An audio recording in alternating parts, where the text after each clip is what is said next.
G'day, this is Dr. Justin Coulson, the founder of happyfamilies.com.au, the host of the hit TV show Parental Guidance on Channel 9, and the author of a whole bunch of books about how to make your family happier. Oh, and Kylie, my wife, and I are the parents of 6 kids.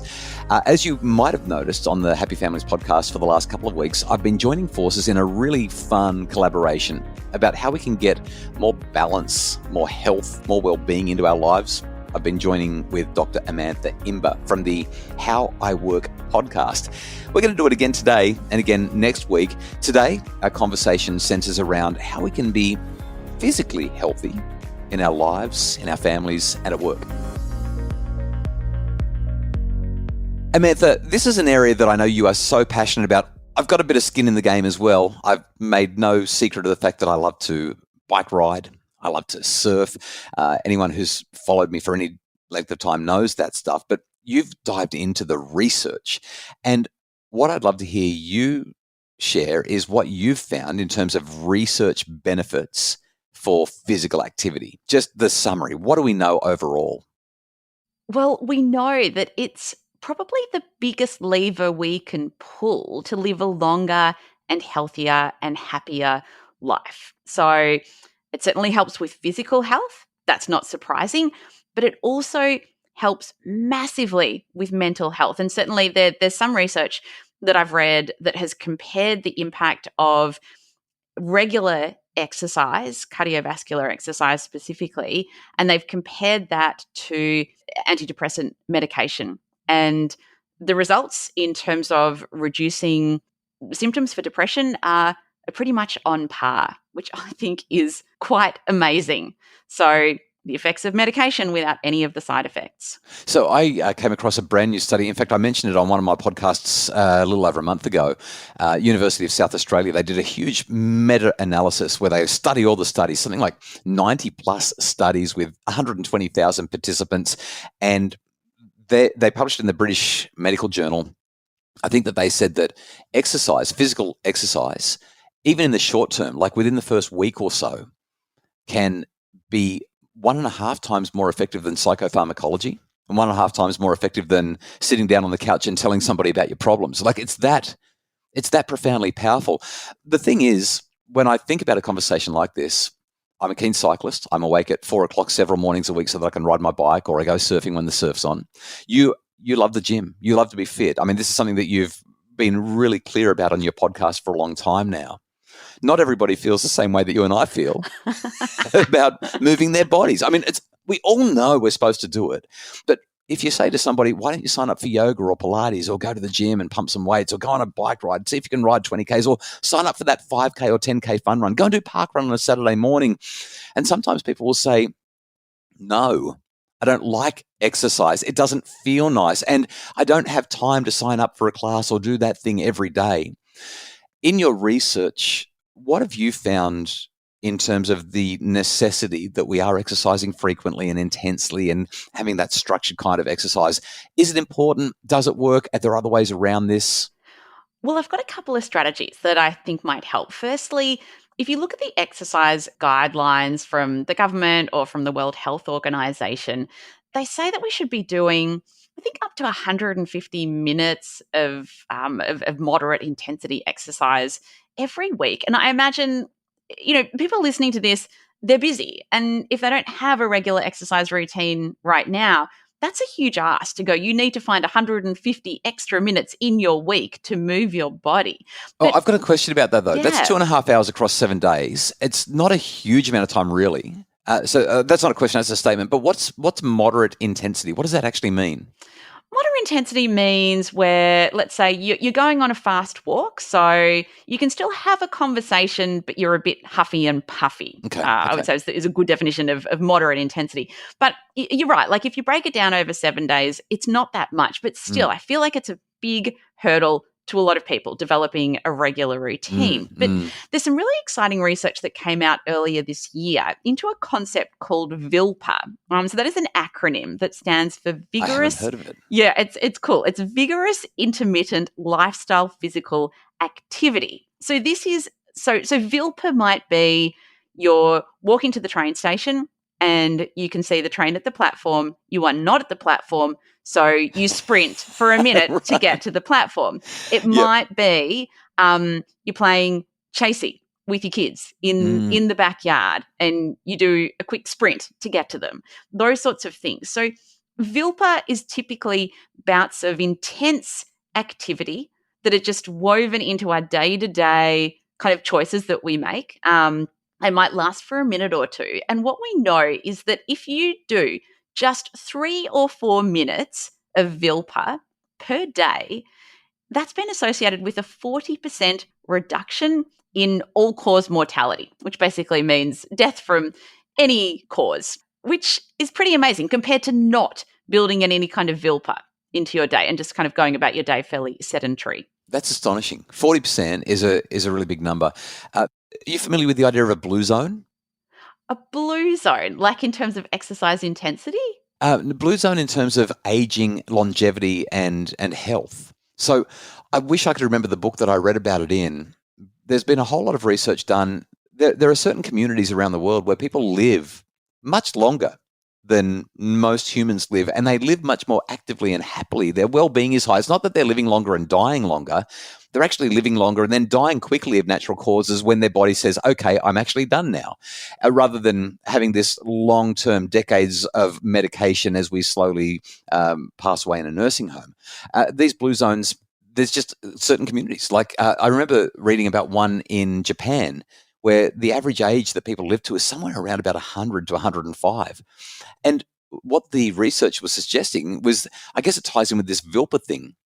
They don't sit on couches. They get on and off the floor like 20 or 30 times a day when they're walking, and then they sit down. They sit down on the ground, and then they have to do the extra work getting from the ground instead of getting off the couch. Totally different amount of effort.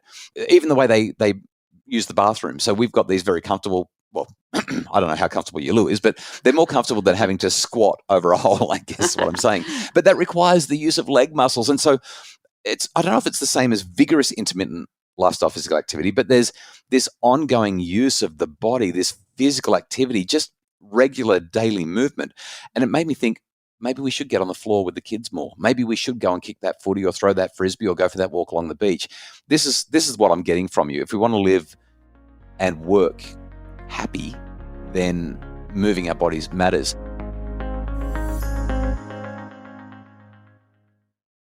Amantha Imber, you are known as a productivity specialist. I mean, this is the sort of thing that you do. So many parents, so many adults, so many people will say, oh, yeah, I really should exercise, but I don't know.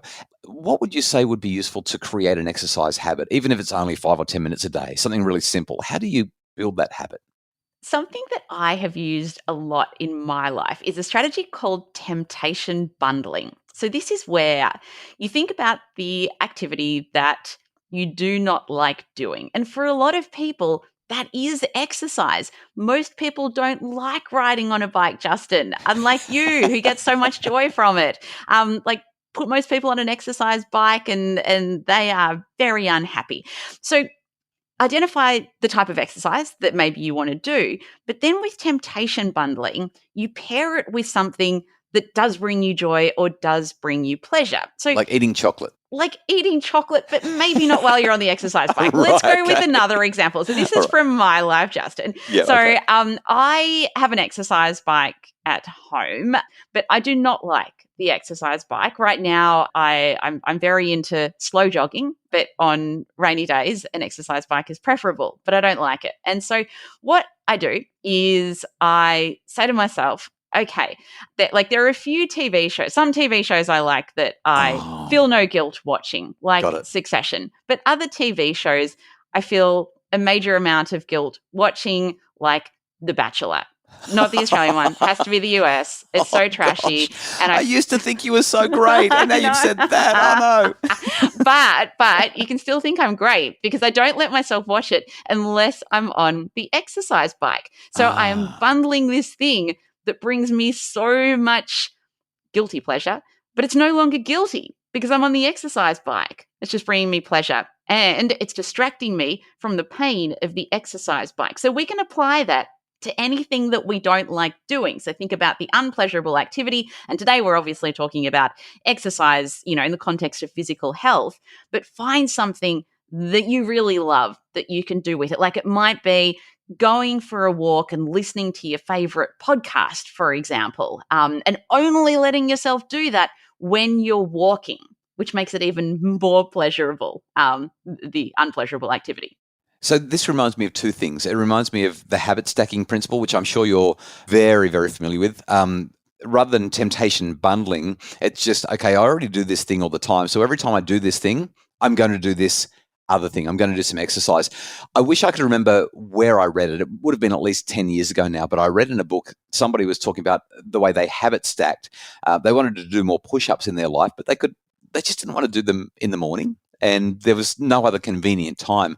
And so they made this commitment that every time they went to the bathroom during the day, when they left the bathroom, they'd find a place where it was hygienic enough to get down on the floor, and they would go and do 10 or 20 push-ups. And they're stacking an exercise habit on top of something that they already do. It sort of fits in with the temptation bundling, but it's just a different take on it, I guess. And I started doing that. And for a little while, I actually had a chest, Amantha. I mean, it was amazing because...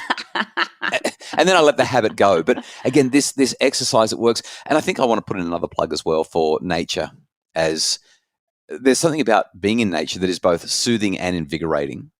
And researchers have found that it encourages pro-social behavior in kids and in adults, that feeling of awe and wonder.